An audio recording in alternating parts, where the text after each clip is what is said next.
vám téma o peniazoch príliš komplikovaná, prípadne vás rovno zneisťuje?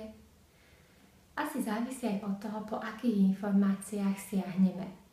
Mám pre vás skvelý tip na knižku, ktorá vás uvedie do sveta osobných financií s ľahkosťou a pritom erudovane a inšpiratívne.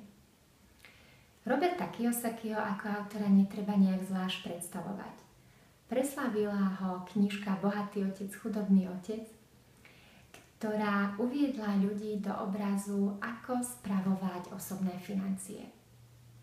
Robert Kiyosaki v jeho najnovšej knihe Druhá šanca píše o tom, ako si dať druhú šancu nielen čo sa týka peňazí, ale aj robenia múdrych rozhodnutí.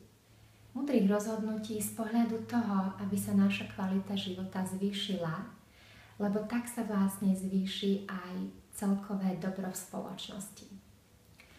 V knižke autor opisuje, ako premenil svoje druhé šance.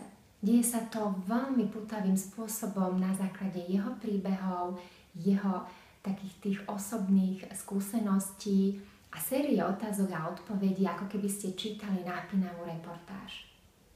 Ak od knižky očakávate, že vám pomôže zbohatnúť, tak tento účel asi nenaplní, ale je v nej určite veľmi cenná rada, ktorá vám pomôže mať tie svoje peniaze väčšmi pod kontrolou a nerobiť si tam zbytočné starosti kvôli tomu. Kiyosaki nás upozorňuje, že namiesto otázky, ako zarobiť viac peňazí, si máme klásť otázku, ako byť ľuďom viac prospešný. A ak vás to zarazilo, že ako to súvisí s peniazmi, tak veľmi zásadne a o tom sa v tej knihe dočítate všetko to, čo aj vám samým pomôže meniť tie svoje skúsenosti a dať druhú šancu svojim lepším rozhodnutiam, nielen čo sa týka peňazí.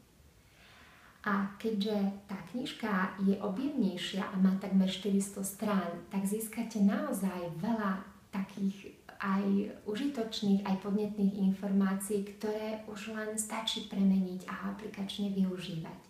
Verím, že sa vám to podarí a že toto čítanie vám vnesie do vášho sveta aj osobného, aj finančného, veľa nového a prínosného.